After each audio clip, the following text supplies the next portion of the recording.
Now, I know this doesn't have much to do with music at all, but I started painting last night, and I made this last night. I was going for something really creepy and just mysterious and weird. I mainly got the idea from the famous Edward Munch painting, the Scream painting. Or I think it's like Edvard Munch or Edward, I don't know. But I'm gonna finish this today, hopefully, or at least finish it in the next coming days. It's pretty cool. My plan is to cover her up with foil so that I don't mess her up. And I'm going to splatter some of this on there. Some of this on there. And I'm gonna get a sponge and throw in some orange, like burnt orange. I thought I might as well show y'all. I don't have much going on today. I may record some more guitar parts, or I may just record me practicing guitar. But the main premise of today is going over key signature calculation. Key signature calculation is really important if you're a musician and need it. It's not important if you're not a musician, but it's still cool anyways. It's cool to learn about. So I want to share with you the method of key signature calculation. And in Thursday's video, I'm going to be going over how overdrive and distortion pedals work. I'm going to be making these informative videos for maybe like once every 2 weeks, maybe once every 3 weeks. It really just depends on how much y'all like it. I've already made a post about how delay pedals work and it went really well. I want to make a full video on pedals and how they work individually. I'm going to do small videos on how certain pedals work, like the distortion and overdrive video. And then I'm going to do a broad video, which is just how pedals came to be and what their purpose is and how they are innovating and how they will grow in the future. But anyways, that is all for future videos. I'm currently looking for a camera. I want to start recording with an actual camera. I use my phone right now, but it is so hard editing on a phone. And I have pretty good video editing software from when I used to make gaming videos, so I'll be able to edit these videos pretty well. I'm looking for that. I'm looking for some lighting. I'm building a new intro, an end screen. I'm doing a lot of development for the channel right now. But for the beginning of this video, I kind of just wanted to chill and show y'all my piece that I'm working on, and then we can move on to the fun stuff. They're really not fun, but I find them fun, and I'm gonna try and make it fun for anyone watching this at least. And if you don't find it fun, I hope you at least find it interesting, and I hope you leave this video learning something new, something that you didn't have before. But anyways, I'm gonna finish up this piece, or at least work on it, and I'll let y'all see. So let's get started. So I'm actually gonna water down some of these colors in a cup to make them more splatterable, and then keep these thick to keep them very light. Well, not light. I wanna do very heavy saturated color with those, but I'm gonna use a very, very small amount of these two colors and a bit more of these. Let's see how it goes. Let's hope I don't mess it up.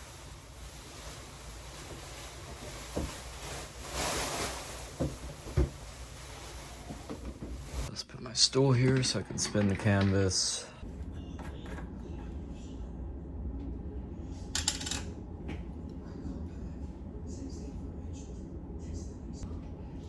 Pretty good amount.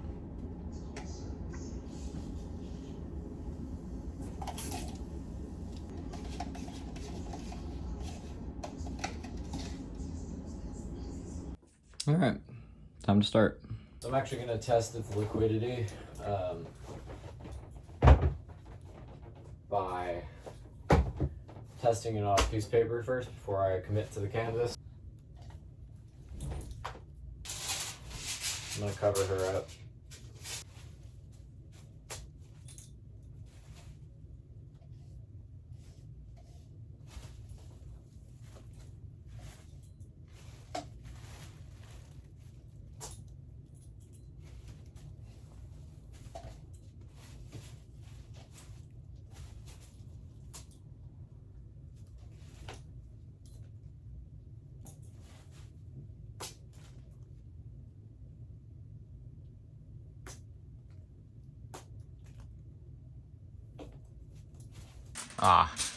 I got a little bit on her arm, but I can fix that with some chalk.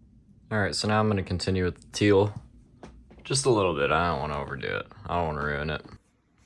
So this is the pretty much final product. I've just gotta fix these two marks right here.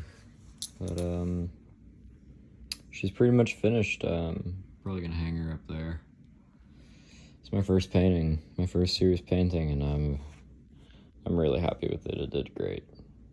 So I'm glad I was able to do some of this with y'all, but now we can get to the real stuff that I love. For this method of calculating key signature, which I like to call the note value method, because each key signature has a value put into it, which tells you how many accidentals are in it. Accidentals are notes that are not natural. They are flat or sharp in the song, or in that particular part of the song. So for instance, if it's marked as -3, it has 3 flats in it because flat is lower in pitch. And if it has a value of 4, it has 4 sharps because sharps are higher in pitch. To be able to calculate any virtually practicable key signature, you must memorize one thing, and those are the 7 values of C, D, E, F, G, A, B.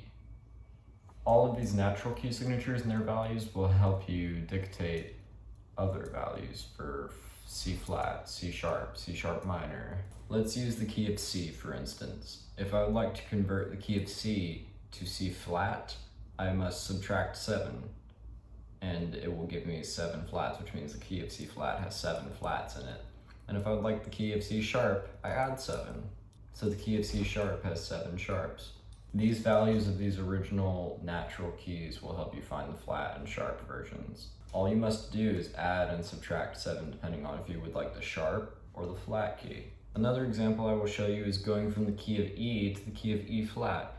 As you will have remembered, the key of E has 4 sharps in it. Okay, so you take 4 and you subtract 7 because you want the key of E flat, and flat is negative. You take that 4 and you subtract 7 and you're left with -3, which means that the key of E flat has 3 flats rather than 4 sharps, such as the key of E natural. You can do this with any key. Another example would be going from the key of F to F sharp. The key of F has 1 flat in it, so it has a value of -1. If I would like F sharp, I need to add 7, because sharps are positive, as we will remember. So if I take this -1 and I add 7, I'm left with 6, which means the key of F sharp has 6 sharps in it. There is a rule if you would like to convert to a key's relative minor or its subsequent minor. If I would like to go from the key of C natural, which has no accidentals, so its value is 0, and I want to go to C minor, I simply subtract 3. That is with every minor scale, just subtract 3.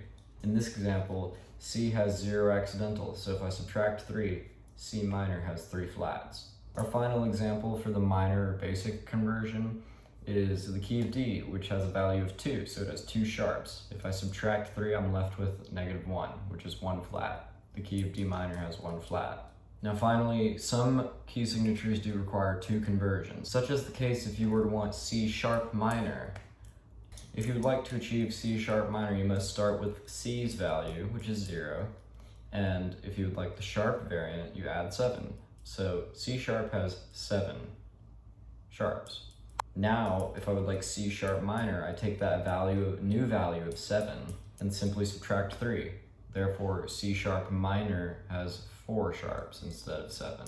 Now, there is a case where a key signature will have more than 7 accidentals. This can happen in theory, but in practice, you will never see it used. You will never see it used in writing. It is just for theory.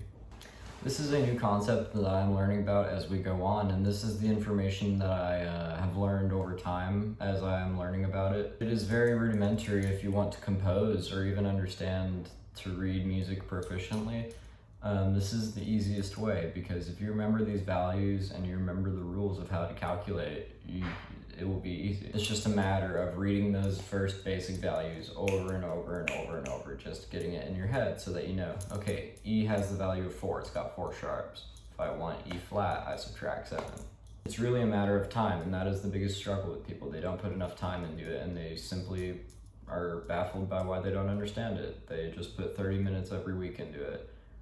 It really is a daily thing that you must achieve if you want to be proficient with it. I do hope this garnered some understanding for you, and I hope you found it interesting to find out But yeah, music has a lot of math in it, and music has a lot of conversions that go out through it. A lot of people think you just read what is on the paper, but you must actually think about it before you play if you want to fully understand it and play proficiently. Especially when it comes to sight reading. Sight reading is the practice where you are given a piece of paper that you've never read before. You've never played the song and you just must play it. The biggest factor of sight reading is key signature. You must play in the right key to play the song correctly. All this can be done with time. It just takes that. I do hope you all have enjoyed this video, and something is going to change about my videos, and that is the upload time. I do upload at night, and that is detrimental to my actual viewings and the people this video reaches. From this point on, I'll be typically uploading from 3 p.m. to noon, depending on the days and which is better for my algorithm. But in any other case, I hope you enjoyed this video, and I hope you enjoyed the fun that I had in the beginning and the information I provided. I hope you all enjoyed, and I will see you in the next one. Thank you for watching. I'll see you all in the next one.